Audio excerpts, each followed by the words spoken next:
So I want to share for a few moments some reasons why all of us should serve somewhere. Come on. Is that good? Come on now. Come on. The first reason that we should serve is because serving says I love other people. That's right. Serving says, the actual serving says I love others. In other words, I'm willing to be unselfish in this particular moment of time, whatever I choose to sacrifice, in order to do something for someone else. I love others. In John chapter 13, verse 34 and 35, Jesus said, "A new command I give you, love one another. As I have loved you, so you must," somebody say must. You must love one another. "By this, all men will know that you are my disciples if you love one another."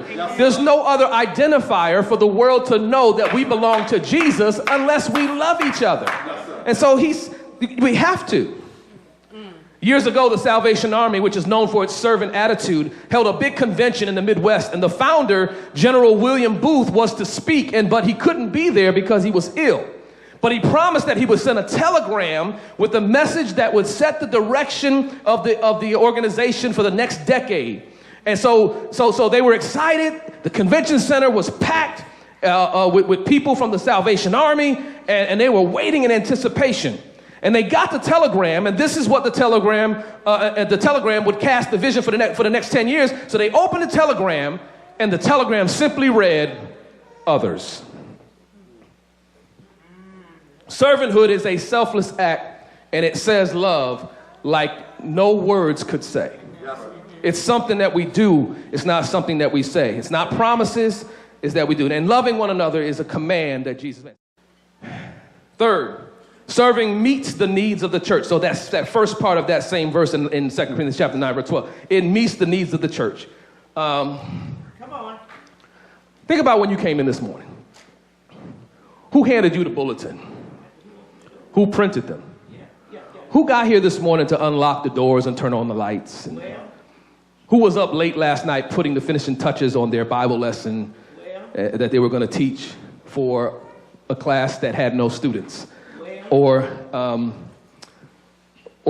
preparing for a children's church to get ready to make sure that, you guys can have an enjoyable worship experience while they serve during the service today. Who made the communion? Who cleaned the kitchen? Who visited or called when folk were sick and shut in this past week?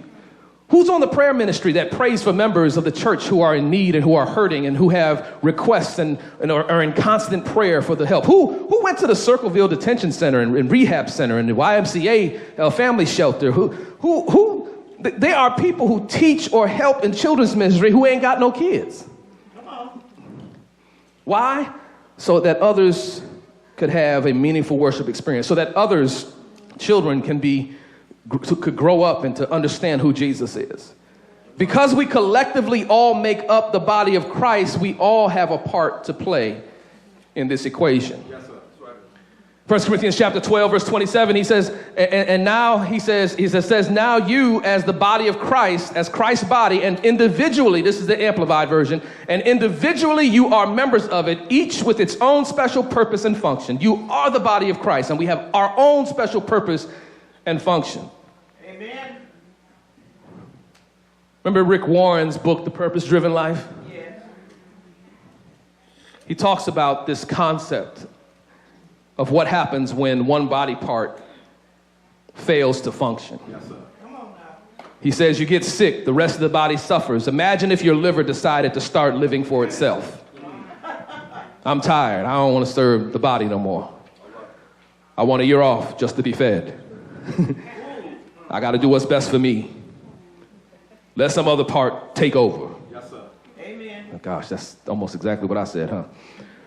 What would happen? Your body would die. Come on in here. You in the house? Yeah. Thousands of local churches are dying because Christians are unwilling to serve.